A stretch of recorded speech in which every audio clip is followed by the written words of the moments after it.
We're about to dive into a question that could literally reshape our world. What if the Sahara Desert just turned green? Just try to imagine this for a second. You wake up tomorrow, you check the news, and you hear that the Sahara isn't a desert anymore. And we're not talking about some tiny little oasis here. No, we're talking about a total, complete transformation into this lush green landscape. So just how big are we talking?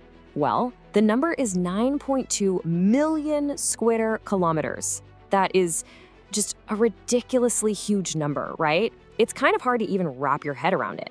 That is, unless you put it side by side with something else that's just as massive. Okay, so picture this. A green Sahara would be a brand new chunk of land almost the size of the entire United States. Yeah, think about that. An area 18 times bigger than France, just bam, suddenly covered in life. Now, I know what you're thinking. This sounds like something straight out of a sci-fi movie, right? But here's the crazy part. It's actually scientifically plausible. So the real question isn't if we could do it, it's how. And maybe more importantly, what would it cost? Well, it really comes down to three gigantic hurdles. First up, you need water. And not just a little bit, we're talking tens of trillions of tons of it. Then you need plants, but not just any plants. We need these specially developed, super resilient, heat-resistant types. And finally, you've got to have a way to keep all that moisture locked in, right? Otherwise, the whole thing would just dry up and turn right back into sand. And the cost? Oh, the cost. Let's just say you'd need enough cash to make Elon Musk look like a bum with a coin. Seriously, an investment so huge it makes today's billionaires look like they're digging for spare change. All right, so let's say we somehow do it. We pull it off. The very first thing that would change, the most immediate impact, wouldn't even be on the ground. It would be up in the sky. Because greening the Sahara would kick off this incredible chain reaction, a climate domino effect that would ripple across the whole planet. And what's the first domino to fall? It's all about dust. You see, right now, the Sahara is basically the planet's biggest dust factory. It pumps out up to 700 million tons of the stuff into the atmosphere every single year. So, in our green Sahara world, poof, all that dust, it's just gone. It disappears.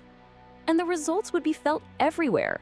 With no dust act as seeds for storms, Atlantic hurricanes, they'd get a whole lot weaker. Rainstorms across North Africa would get way more intense, and Europe's climate would get more humid. Now, all that sounds pretty good, doesn't it? But, yeah, there's always a but. See, that very same dust that helps create hurricanes, it also does something amazing. It carries these vital nutrients like phosphorus clear across the Atlantic Ocean. And what does it do there? It fertilizes the Amazon rainforest. So without that yearly delivery of Saharan dust, the lungs of our planet would literally start to starve. It's a classic case of unintended consequences. Greening one massive area could end up devastating another. Okay, so the next domino to fall, it's all about the money, the economy. Because a brand new climate creates brand new opportunities. We'd see the Sahara transform from this empty wasteland into a global powerhouse, an entirely new economic supercontinent born from the sand. Think about it. Countries that we associate with desert would have their fortunes totally flipped upside down. Libya could become a farming giant, adding something like $250 billion a year to its economy. Algeria could start producing 7 times more wheat than France does right now. And Egypt and Morocco, they'd become these huge trading and agricultural superpowers. And hey, this isn't just about growing food. Making the Sahara green would also make it way easier to get to the incredible mineral wealth that's buried under all that sand. We're talking uranium, lithium, and get this, a whopping 70% of the entire world's phosphate reserves. But there's one more hidden treasure down there, one resource that's more important than all the others put together. And that treasure is the Nubian sandstone aquifer system. What is it? Oh, just an underground sea holding an estimated 150,000 cubic kilometers of freshwater. That is the key. That's the secret sauce that would make this entire green revolution sustainable. So what's the economic fallout from all this? Well, it's just staggering. Let's just run through some numbers. Over 20 years, you could see the global GDP jump by $4 to $7 trillion. The new Saharan economy, by itself, could be cranking out over $1.5 trillion in revenue every single year. And maybe the most incredible number of all, This whole thing would create up to 200 million new jobs. Think about that. That's fundamentally changing the lives of hundreds of millions of people.